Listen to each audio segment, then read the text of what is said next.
Hello, my name is Gabe the Babe. Otherwise known as Ellie. Ellie Presco. I am Nina Arnone. Yeah, you are.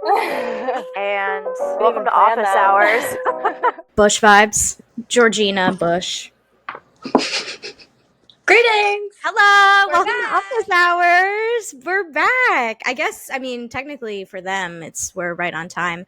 This is the storm episode. Arnone's place of residence is being sieged.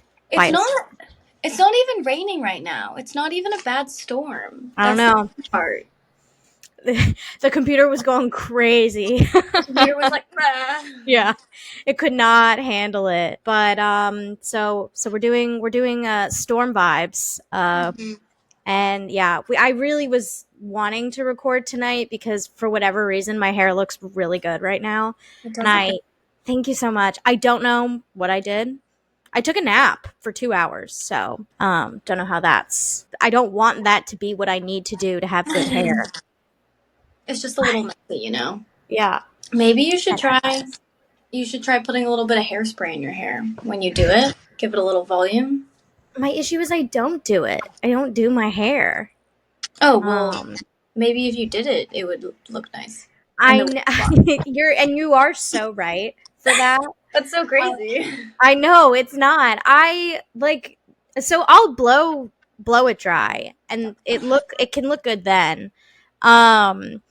But for whatever reason, like this curtain bang bullshit that I'm obsessed with is only achieved like once in a blue moon. I can't figure out how to get it.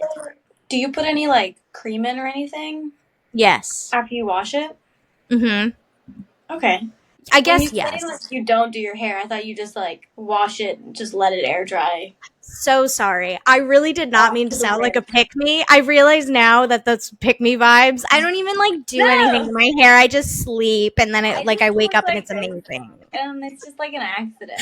Sorry, I thought you meant am I competent with like a curling iron? And in that response, I would say no, absolutely not. No, that's not the standard. I mean, I dry my hair because the curls demand it. It's true. And I must appease them. Yes. They're the gods of your life. Yeah. The Medusa snakes around your head grow hungry for attention. But if I could not, I would. Yeah. Because it's a commitment. I'm going to be honest. I love the short hair on you. I've never looked better. You've always looked beautiful, but I just feel like the short hair, I don't know what it is. It's like, I feel like you've never looked more you. Like it fits your personality so well. And then it also looks good. And then I think she's gone. I'm so sorry. I set an alarm for 7:50 to remind me. Oh, I see. This podcast, and I forgot about it. Oh, see, guys, we put effort into this. Neither of us may be wearing a bra, but you know, we're still professionals. But I was doing so many things tonight that I didn't want to lose track and forget to do this. That's fair. So anyway, I think it fits me where I'm at right now in my life. Yeah.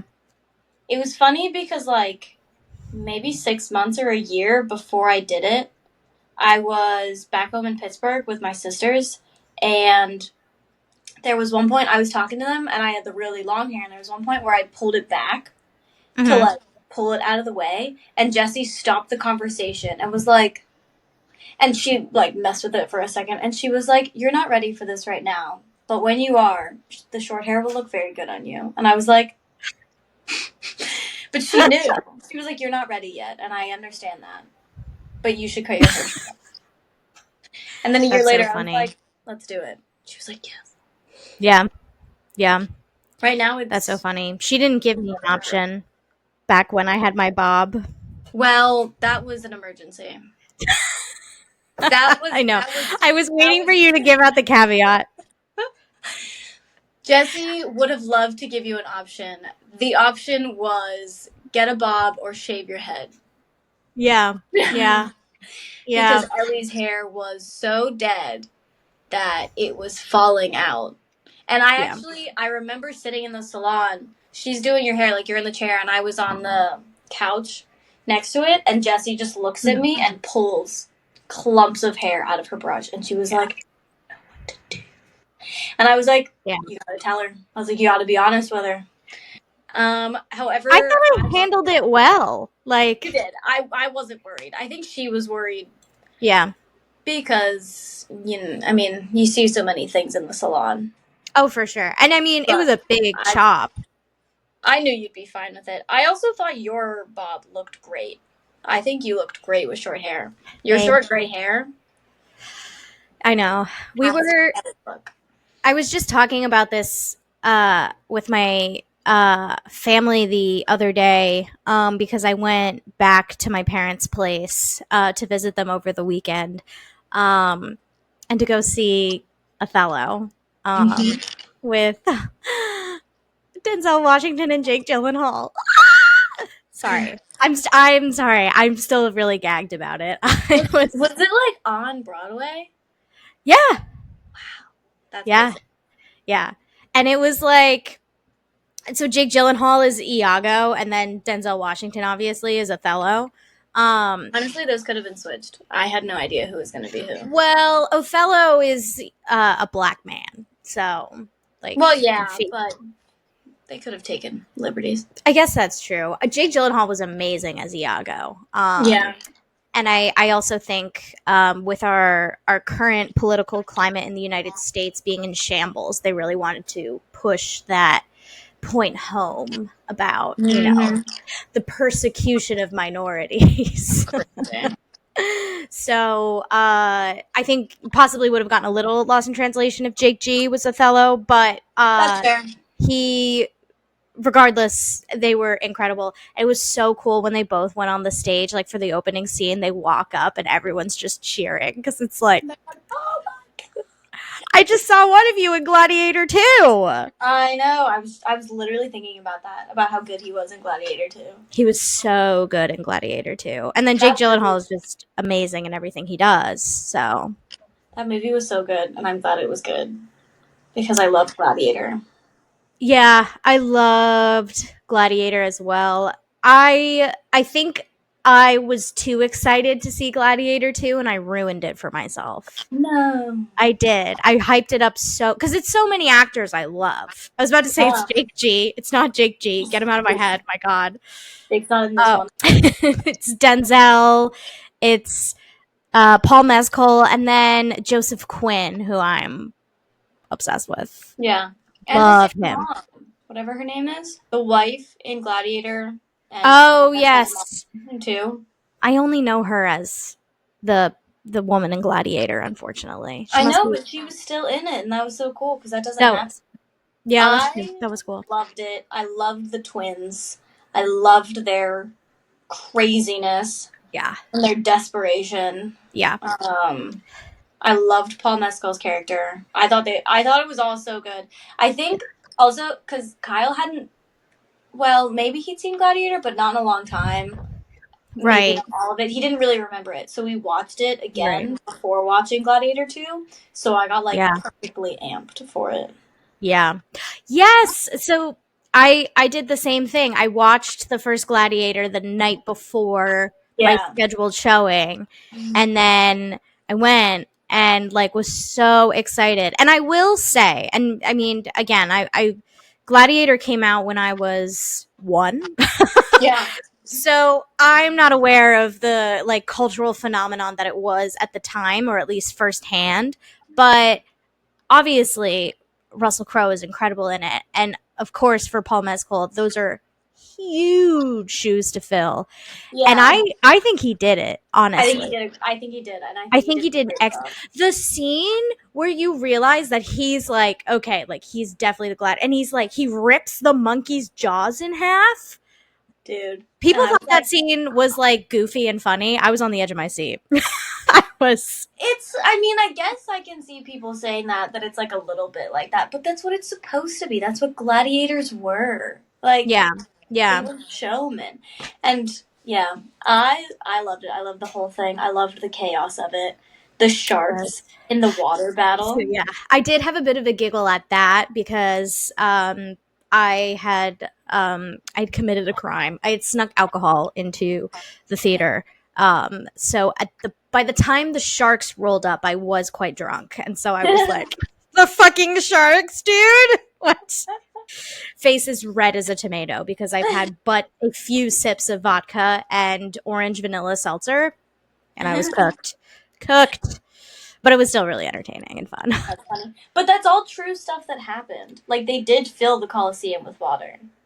They were Did actually... they really? I thought it was inaccurate. I mean, like, I was totally... Gladiator 2, as far as I've checked, Gladiator 1 is very inaccurate.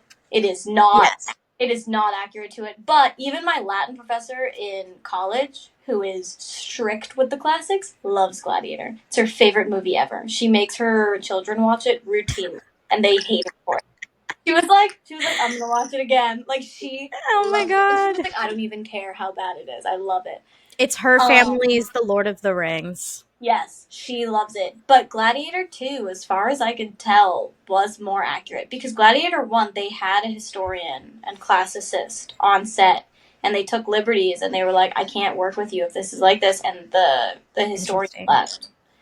Oh, shit. Gladiator 2, same thing. I think they stayed the whole time. And they filled the Coliseum with water. They had all of those animals in there. Like, all of that is true. It is ridiculous. How do you not get, like, it seeping out of holes and stuff, the water?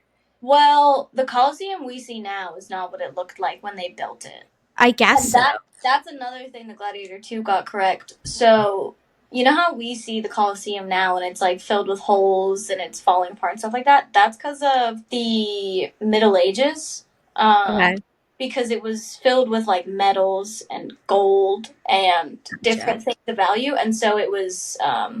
scavenged, stolen. The best way to say. Like, people ripped it apart to take that stuff. So there were no holes. Gotcha. When it I was just thinking of the Book of Kells when it was like low key buried for years, and then they just happened to find it by chance. They were like, "What's that? What's that? All the jewels are gone. We'll never see those again. But the book is here, and that's pretty dope." So that's kind of what the Colosseum is as well, and that like canopy that they had that covered the whole thing. That's true. Like it's all. I think it's more accurate.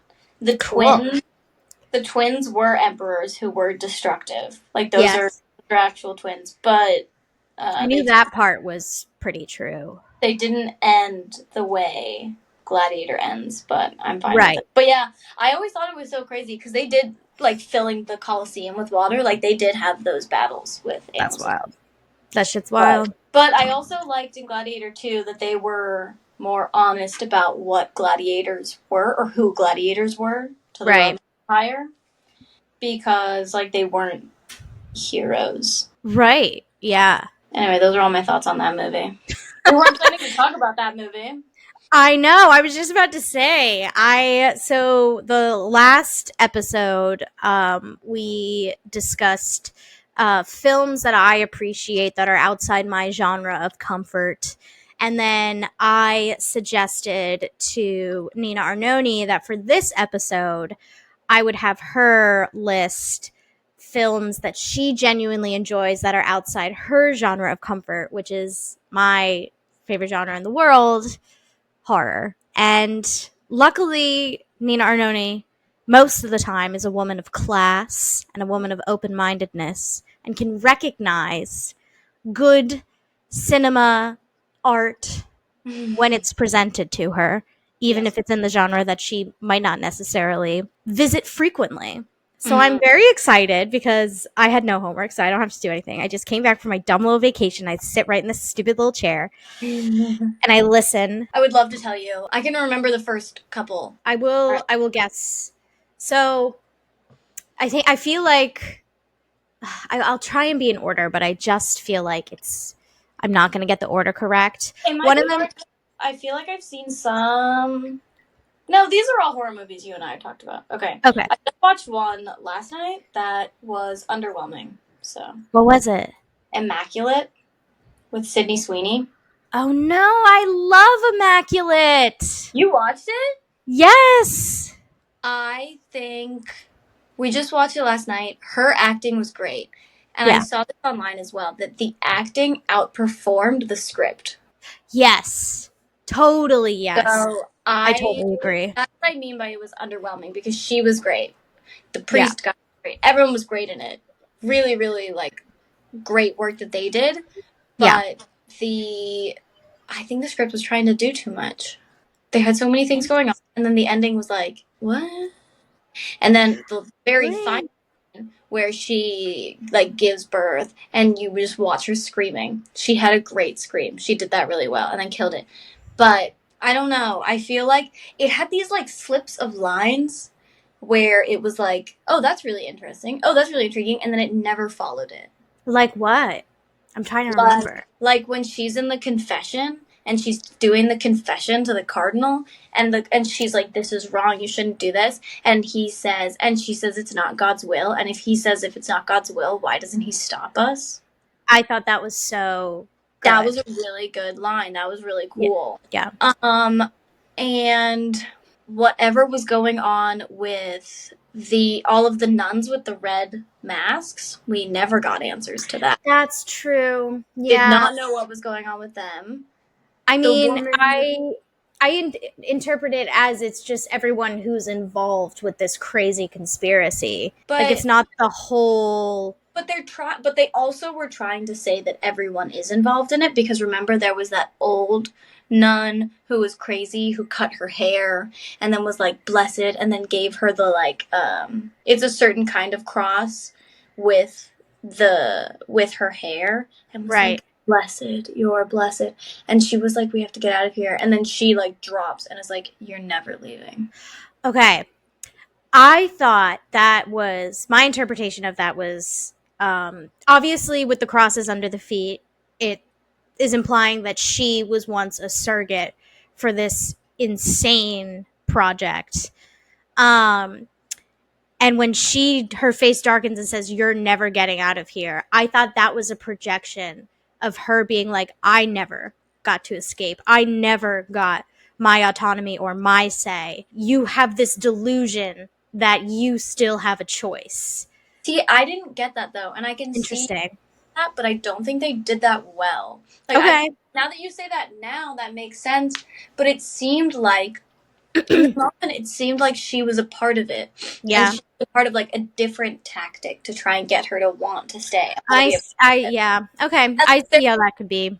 There was also very little attempt by the priest to get her to want it. Like, he's supposed to be this, because remember her friend in the beginning, Gwen, was like, yeah, he's got a knack for finding broken birds. Mm-hmm. What did that, like what did the other ones experience with him to make her say that? We don't know that. And then, like, he's supposed to have this kind of, like, welcoming, warm, like you're drawn to him, you want to look at him. Like, Sydney Sweeney was always, there was, like, a intimate thing that he kind of creates with everyone. Mm-hmm. And then when he tells her the truth, there's, like, zero attempt to get her to understand it. He just tells her stuff, and she's like, no. And she literally just says no. And he puts the crosses on her feet. Like, there's no... And I thought that was strange. And then, obviously, I think they were sexualizing Sydney Sweeney in a way they didn't need to. Yeah, they tend to do that. Can't get away from that. No. But I think it could have been done. It could have been done tactfully and artfully, because sexualizing her and then her being the one that gets pregnant and all that stuff, like, that could have developed, but it just seemed like sexualizing Sydney Sweeney just cause. Right. Without there being, like, a reason behind it, where there really could have been. So, I agree. Someone said the acting outdid the script, and I agreed with that. I do, too. I did like it, but it's not, like, on my top list. Yeah, that's fair. I loved it. I don't know if that's just because I'm a raging atheist, and so when the priest, like, makes no effort to convince her, I was like, oh yeah, that's because the message doesn't matter to this powerful organization. It's just about control. Doesn't care about convincing you. Just wants power. Just wants the credit of being the one to revive Jesus. Who cares if they're opposed to it or don't understand the message? I'm the message of God.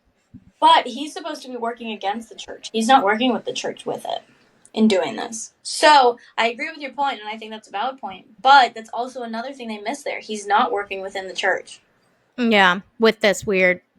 You're talking about his weird experiment? Yeah. Yeah, to like have Jesus revived. Yeah. And doing that kind of thing, like taking on that kind of role of trying to do that, is clearly like antichrist trope, and they did not discuss that at all. Mm-hmm. And that's like missing a really huge element of what they're. It's like they're trying to reinvent the wheel. Yeah. Like that trope exists. That has existed since the Bible was created. Right. The Antichrist, and they clearly are playing on that, and they didn't pull it in, even though like their fact checking with like different like things within the church was really well done, which is what confused me. Like the ways that things are done.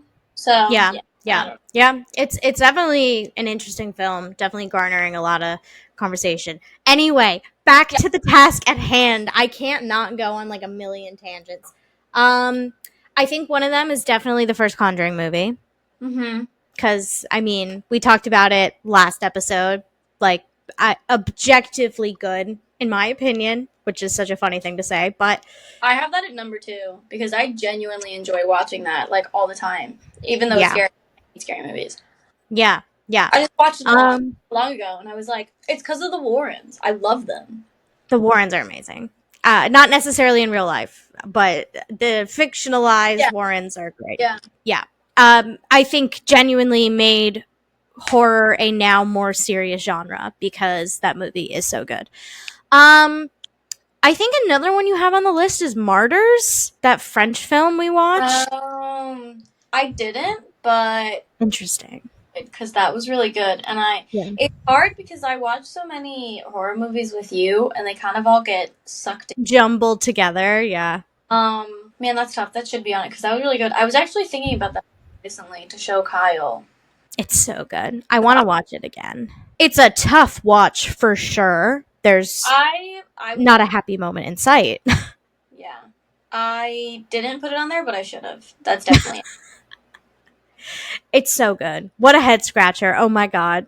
I know. That one, I'm going to have to watch that movie with Kyle like in the afternoon because it's going to lead to so much conversation that I don't want to watch it before bed.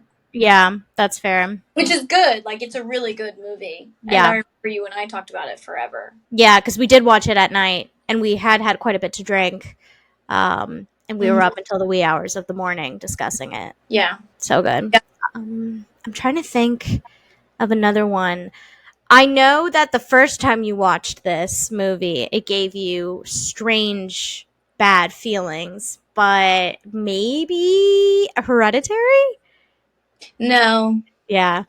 I don't have that in my top 10. That was a complicated movie for you. I can understand people liking it. I've seen it now a couple of times. It's scary. It's scary. Oh, yeah. It is one of the scariest movies I've ever seen. Yeah. I don't like the ending. Like, I've thought about it more now, and I just don't think it lives up to the movie with the ending. I can see that. I can agree with that. It really, really builds up this really complicated, really cool kind of cult world that I know exists, and then it's kind of just him. Right, very quickly wrapped up. Yeah. So that's why I would say no for that one. That's fair. Yeah. No, I can see that. I was fine with that ending because I was just like, all right, this is an instance where evil wins and, like good does not persevere every single time. Mm-hmm. But I do agree with what you're saying of like the big complicated buildup of the possession going into the wrong kid and like all this stuff. And it's a really complicated, cool story that I think fails the ending. Yeah, that's fair. All right, let me think of another one. So The Conjuring is my number 2, by the way. Yeah. You're missing my number 1, and you definitely should get it. Ah, It's a classic between us. it's definitely not Lights Out. She hates that movie. The Exorcist? No, The Right. There we go. Yes. The Right is number one. I could Yes. watch it forever. I could too. It's probably one of the only horror movies that did critically horribly that I love. Because, Yeah. not to toot my own horn, but the majority of my like favorite horror films are like do get critical success. Mm-hmm. But The Right totally shit the bed. People hate it. I could watch it every day. Never get sick of it. Never get sick of it. It's complicated. It does, I think, a good job of pulling in all of those tropes that I think Immaculate missed. Yeah. I think it reflects on them in like a good pacing. I do too. And exorcism stories are just kind of cool. And they freak everyone out. Even the atheists get freaked out by a good exorcist story. Yes, absolutely. Because, like, I don't know. There's definitely a circle of atheists out there who are very quickly explain away what that is. I am not one of those atheists. I do believe that there's some weird shit going on. Yeah. There's many things that I don't care for with the church. And one of them is this just like secrecy behind so much. And to me, it's just like another element of like exclusivity that drives me nuts. And so I really appreciate that this movie explores what behind that door could be in training to be an exorcist, especially when you are going to be a priest who has this inner turmoil about good and evil. Like that was really interesting and really cool. Yeah. Never mind the fact that he's hot. Like we don't have to dive into that. Did it appeal to my engagement with the film more? I will not say yes nor no. That's my inner turmoil. But I like I don't know. If you just feel like let in and included, and then it's really unsettling learning about this world. And I like that too, that it's not really sugar coated, even with a PG-13 rating. But with a PG-13 rating, I felt like it wasn't like sensationalized or overdone. Yeah. And like Anthony Hopkins has this scene of like, what were you expecting? Pea soup, spinning heads. Like it's not a gimmick. This is a young girl's life, and it takes months. I love the movie for that of exploring that. It's a dude's real life. Like he's still mention that like this was a book. Like this was a real story, and I think that's what makes the movie so good, and probably what makes people not like it is that it's not just sensational for the sake of a movie. Like, and they're like, nah. Yeah. Well, I think like The Exorcist from the 70s, which is also a crazy book it's one of my favorite books. And I feel like with that, like the pacing was so expertly done that when we did get to the crazier stuff, like apart from like it being a movie from the 70s and the effects are different than now, like once you get there to like the big climactic scene of it's confirmed she's possessed, it's terrifying. And the right doesn't do that, and I think people were disappointed by that, but I feel like it's because it's not about a possessed girl. It's about specifically like the exorcists and the trainees who are witnessing these cases. And then it's even more interesting because it's this guy who's very rational and is like explaining away circumstances. And I'm like, yes, get her, get Anthony Hopkins. He's crazy. And then she's like, I guessed that there's an American dollar in his pocket. And I was like, I got no rebuttal there. Don't know how she did that. Whoops. That's crazy. That's just crazy. I think because I watched The Right with Your Dad, Yeah. and I think it went perfectly well. I mean, of course, we spent more time talking than we did watching the movie because we have very different perspectives on why things are the way that they are. But in the scene of when she guesses without knowing at all that there's an American dollar in the guy's pocket, your dad pauses it and is like, explain that. And I was like, I can't. That's just fucking weird shit. That was crazy. And So he's like, in for religion. yeah. The church claims another.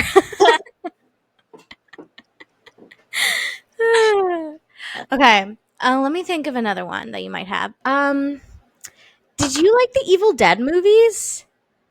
One of them is on this list. I do like those movies. They're classic horror, like kitschy, but there is one on there. So you can. Did we watch it together? Yeah. Did we watch it together in theaters? Yeah. Evil Dead Rise. Yeah. So good. And it's for that one scene. Mommy's with the maggots now. Mommy's with the maggots. Mommy's with the maggots now. Ugh. Not to mention that her name is Ellie. Yeah. That's just. I was like, you know what?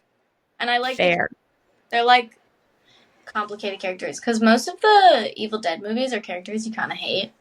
To be honest, you hate Ash. The more modern ones because they're all like annoying girls who are. Honestly, I in the 2013 remake am the most annoyed with fucking Eric, the fucking English teacher who reads the book and is like, leave this book alone. All the characters in that movie are annoying. He's number one. I hate him. You're immediately like, what? I know.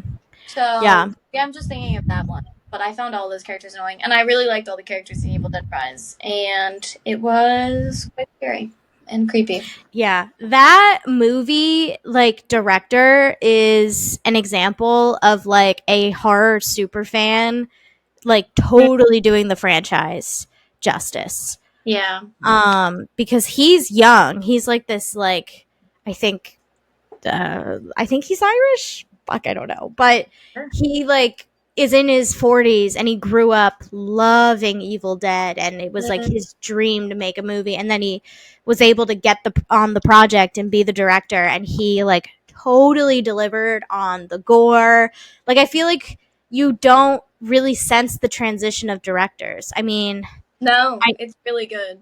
Yeah, it evolves into like modern cinematography. Yes, like totally. The movies with the skills of like modern film. Yes. And I think that's what makes it so good because it's just as kitschy and corny. But it does a good job of it. I like it. I know. I love it. Mommy's with the maggots now. And I do fully appreciate how that movie is like, oh, children, kill them. Yeah. Kill the kids.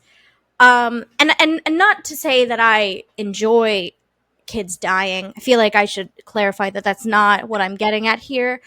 Like in the kind of like insane, brutal hilarity of like the franchise as a whole, the core of it is this is evil, like pure evil that craves violence and violation and does not care who you are, how old you are. Like, it'll just get you. And like, fuck you if you have any issue with that. Yeah. The little girl too, the girl who plays Cassie. Oh my God.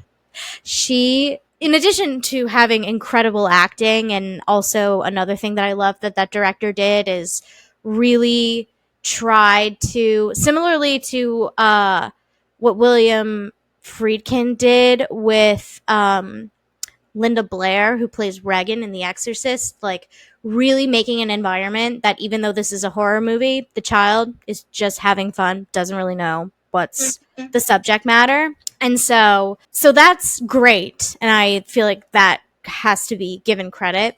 But when she, hi, dear, how are you? Do you want to come down? What do you want? Sorry, my cat just rolled up into the chair. What's going on? She doesn't. Okay. Anyway, let's pretend she's just not here. Butthole to the cam.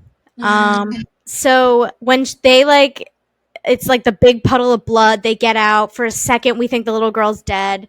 She's not. And then she opens her eyes and she just goes, "Am I dead?" And then her aunt's like, "No, you're not." I'm like, oh my God, she's been through so much. That one got me. Excuse me. Sorry, she's scratching the chair. Sorry. You farted? No, she pooped. Ugh. No wonder she had a newfound energy. Anyway, sorry. It's literally, she's not even 8 pounds and she produces the most wretched fragrances. It's disgusting. She's so small. How does she make that much odor? Anyway, Evil Dead Rise, great film. Next movie. Evil Dead Rise is number 9. Okay, so there's quite a few. Yeah, I put 10. You put 10 on yours, right? I think so, yeah. Yeah. Most of these are newer movies because I don't watch much horror, so I just watch the new ones that come out. That's important. There are new ones on there. The Heretic? Heretic. Yeah. Heretic is number 3. I freaking so good. That film. So good. Especially high up. Honestly, it should beat The Conjuring because it was so, but I just love The Conjuring so much. So I'm it's the exact same for me. Yeah.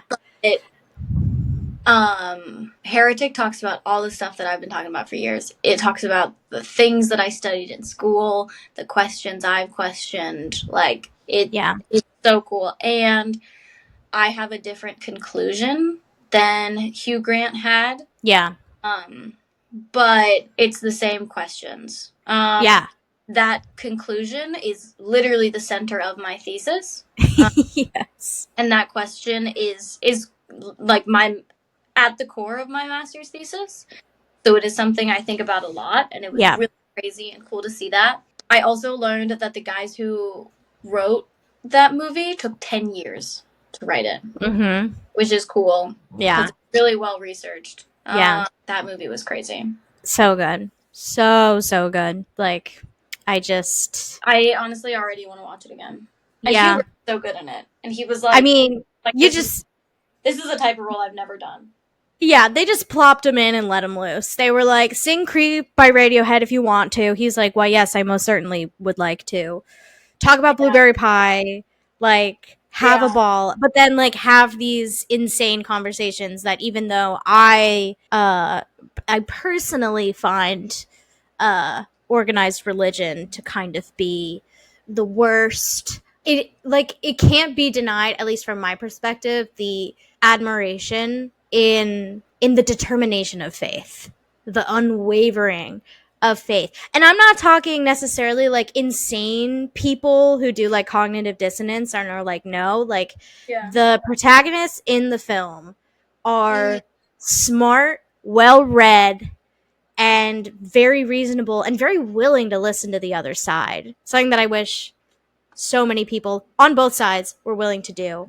That was really made that like those girls are not just clean, quick followers, especially because it's Mormonism. Like they're Mormons, and that's usually a religion where people don't question it and don't think about it. And those girls clearly have and do. Yeah. And that's a really good point that you made. Well, thank you so much. Yeah. And I mean, like, I think there is a beauty in, despite, again, the reasons are important, and for the sake of like not spoiling the movie too much, I'm not really getting into them, but like, to still have the faith even after experiencing something so horrible, I think there's a beauty to that. I really appreciate that the film still remains ambiguous about the takeaway, because it gives the viewer a right to choose what they believe, and I think that is so important. It's why I'm not anti-religion. I'm just anti-mass manipulation and control. That's so crazy and weird of you. I know. I'm sorry. Um, I'm working on it. I'm trying to become more American. Because the big question that it doesn't answer, and that's possibly on purpose, is why. Yeah. Like, why there are still all these religions? Why are they all connected? Why do they all have similar origins and pieces of the story? Like, what is going on there? Because there has been something going on for millennia. Right. That movie I love a lot, and I want to watch a lot more. And I wish it were a book. And it's so good. Love horror movies that are giving thought and substance in this economy. The only you're not going to catch me watching every horror movie, but when there's actually something going on there, I will like it. Yeah. Next one. My God, what have we seen? Suddenly, like, I'm drawing a blank on like every experience we've ever had together. You didn't like Hereditary because Hereditary is a lot and the ending is lackluster. You don't like Lights Out because the messaging is a little flawed. How to End Your Depression? Kill yourself. Could be better. Could be better for sure. We should actually have thought that through before we released that to the public. Yeah, because my 16-year-old self was like, finally. I know. I loved that movie, and then you were like, "We have to watch this," and we watched it, and I was like, "I know what the hell just happened?" And you were like, "I was like, Ellie, that's horrible," and I will die on this. That's a bad movie. Bad messaging. It's a bad message for sure. For sure. I don't know what people are talking about saying that's a good movie. I love that movie. Love that movie. Because it's so scary. I do wish they could have found a better, like if they had just, like, run into the sunlight. Yeah. Let's see. Fuck. All right. You're going to have to let me know. One of them. Get Out. Oh, I'm so stupid. Is another one Us? No. Okay. Yes. But Get Out. Get Out was quite scary.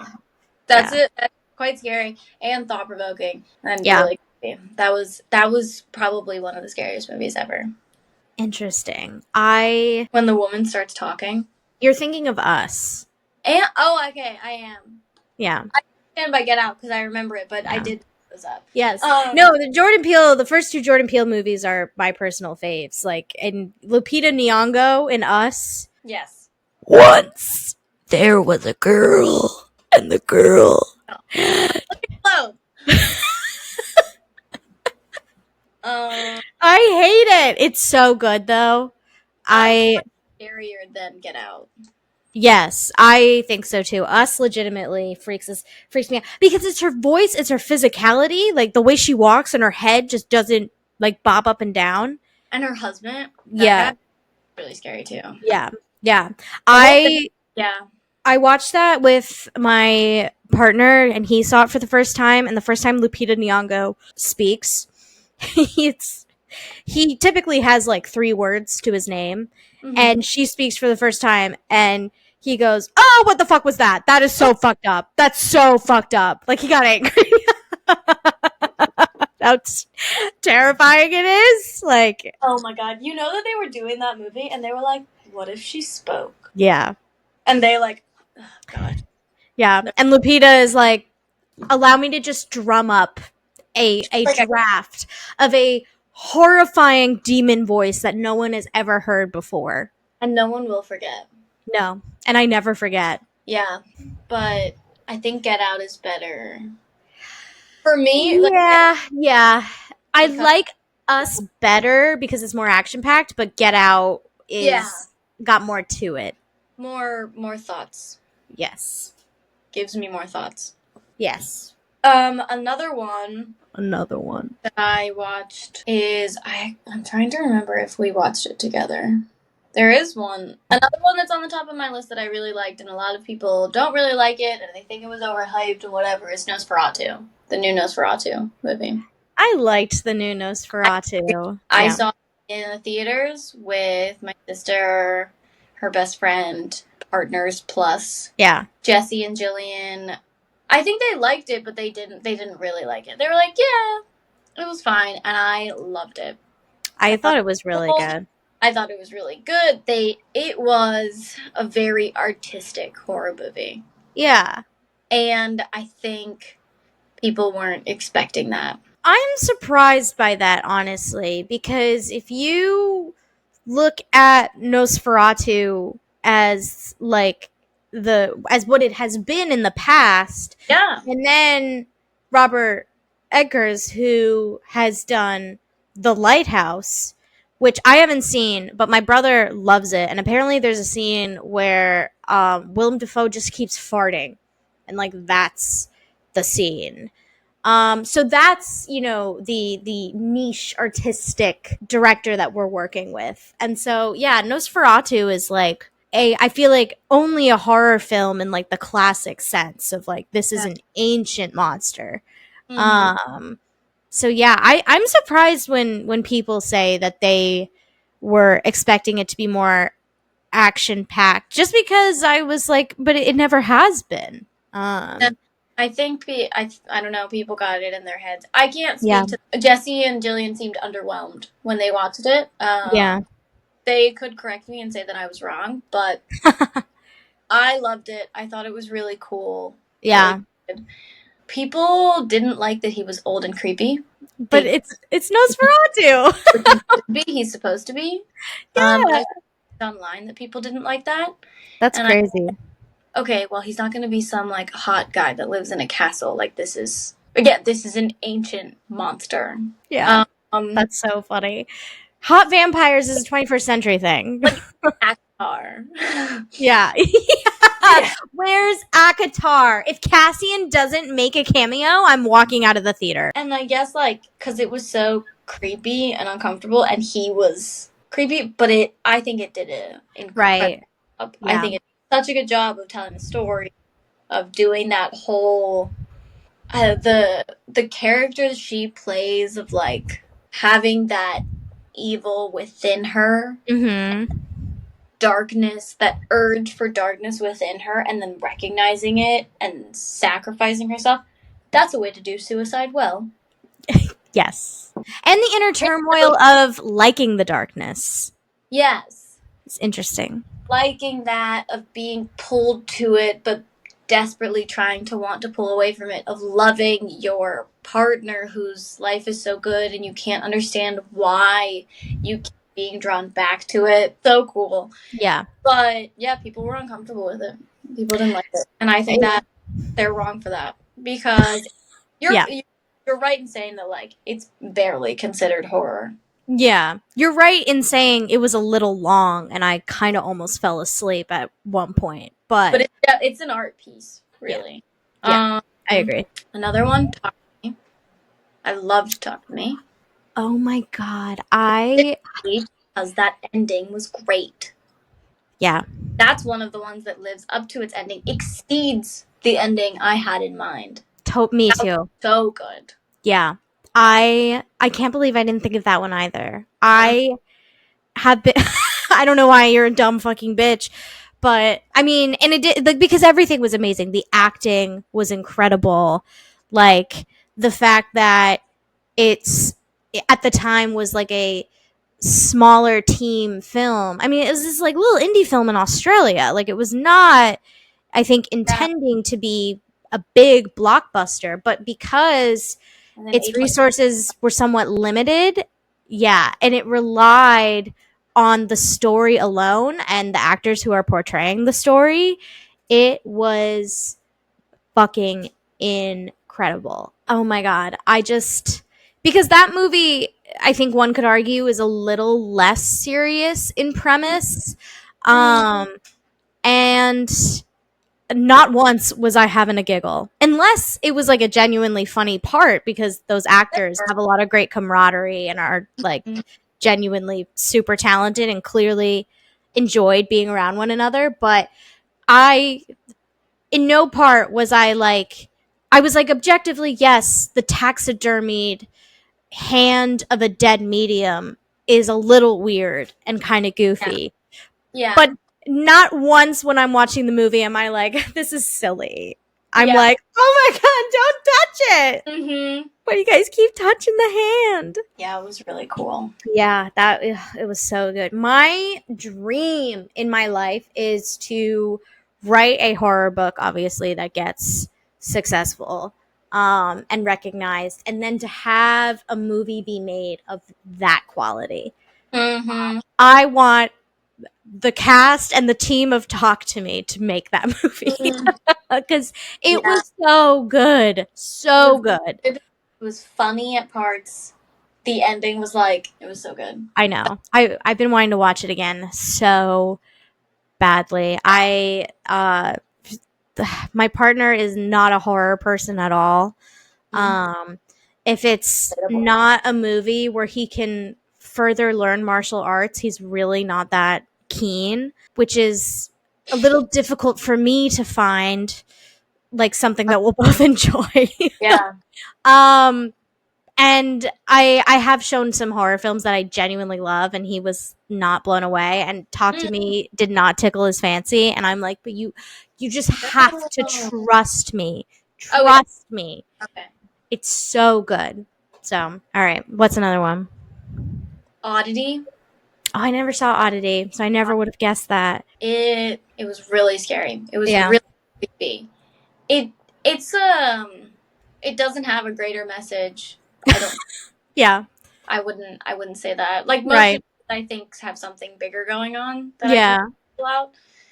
Oddity doesn't, but it is an Irish film, and the Irish are a traumatized people. Yes. And they really pull that into this movie. Yeah. Whoever wrote it. But it's so good. It's so creepy. You kind of don't know what's going on the whole time. The whole time you're kind of just like... Just exacerbating the scoliosis. Yeah. It's so... It's got that dark, creepy 1800s. It's not set in the 1800s. That's just the vibe. Yeah. And then the ending is just not what you think it is at all. Like it is it's a really good ending. I think. That movie came out at the same time that Longlegs came out. Yeah. Longlegs was said to be like 100% on Rotten Tomatoes. It was so scary. The rating has gone down since, but everyone was like, it's crazy scary, blah, blah, blah. And then Oddity was the same. I was going to see the movie in theaters, and it was either Longlegs or Oddity, and I picked Oddity, and I'm glad I did, because I just recently watched Longlegs. Very creepy, but Oddity scarier. Yeah, it was reminding me of my experience watching Longlegs, you describing watching Oddity, because Longlegs wasn't necessarily like jump scares, and it also wasn't necessarily like all scary, but the entire time I was watching the movie, I was in the theater, I never relaxed once. No. There was never a scene where I was relieved. Like, everything was clenched for 90 minutes. Yeah. Like, normally with the jump scare movies, which I hate jump scares, but you get it, and then it happens, and then you at least have, like, maybe 5 to 10 minutes of, like, peace. Longlegs, you get no peace. No. Nothing. Even if nothing necessarily that scary happens, first watch a Longlegs, your butthole will pucker inside itself. Yeah. Longlegs is scary. Oddity's scarier. They came out at the same time, and I picked Oddity, and I do like it better. Yeah. Like, you should watch that. I know. I'm scared to. Go scare me. But worth it. You'd like it. I know. I'm trying to gather up the courage. I need to watch it in the daylight when I'm, like, doing laundry. Because the whole movie is about, like, being in the dark. So. Yeah. No, I won't be doing that. I'll have to watch it during the day and have it be a night where my partner comes over and sleeps over, because No. I watched Twitches alone in my apartment. I didn't sleep awake. Like, I'm ready to not live alone anymore. It's scary. It is. Yeah. The last one on my list is Watchers. I haven't seen that one either. Good. It's really good. It's folklore, which is really cool. Folklore. And it's a fun sort of I don't know, it's kind of adventure. Like they're trying to get out, and there's kind of like you're rooting for them, but you're also like, but what is it? What is watching them? Right. Do you And ever find out? it Uh, takes a whole movie to find out, and it was it is. satisfying? I think so. Okay. It's kind of a crazy ending, and it's fully built into folklore. Can't remember whose folklore. That's all right. But it's a satisfying ending. It's, I want to say different. I'm trying to find the right word for it, but it's, I mean, some people may not like it because I like myths and I like stories like that. I loved Right. it. It was really cool. I feel like most people will like it, but it's not like those demons kind of like scary movies. Right. Like, not that. Right. So it plays into like the complication of like other beings who are not humans in our world and stuff like that. It's cool. Love it. Really cool. Love it. There's some ones that I haven't even seen that I'm like, I gotta go and further my education. Yeah, you have to watch Oddity and Watchers. I think those are the only things. And I have to rewatch Martyrs when I build up the courage. Yeah. Don't watch that shit alone. Do you own it? Oh, let me actually verify for you in real time. I will not be watching that alone. That's actually funny that you think I even considered that. I own it. Sweet. So Yeah, fucking best of luck. Yeah, that movie is tough. that one will be hard. I'll watch it in the morning in the summertime. Yeah, it's the question, all the like spiritual questions of like what happens after you die, where do you go? And none of those movies really attempt to like force an answer down your throat, which I think is what makes them so good. Yeah. Like, and that's what makes the ending of Martyrs so crazy. Yeah, it's so good. It falls in lieu with the Heretic for me, of like exploring these questions, but like not in a pretentious way, like in a very aggressively direct way. I have questions. Yes. Yes. And then you're watching the movie, you're like, actually, I don't need to know the answer. I was better off not knowing. But then it ends and you're like, I can't stop talking about this film. Yeah. And you're just thinking about it and you're like, what? Yeah. Well, because the opening scene of Martyrs is a very typical family getting gunned down, kids included. And then you find out why, and you're like it totally subverts your expectation of the whole thing. It's fucking crazy. Everyone should watch Martyrs. It's tough. Trigger warnings all around, but trigger warnings abound. But if you feel like you're in a safe place where you can, you should, because it's so good. Thank you to this cozy storm horror episode of Office Hours. We will see you in the next one. Bye. Bye.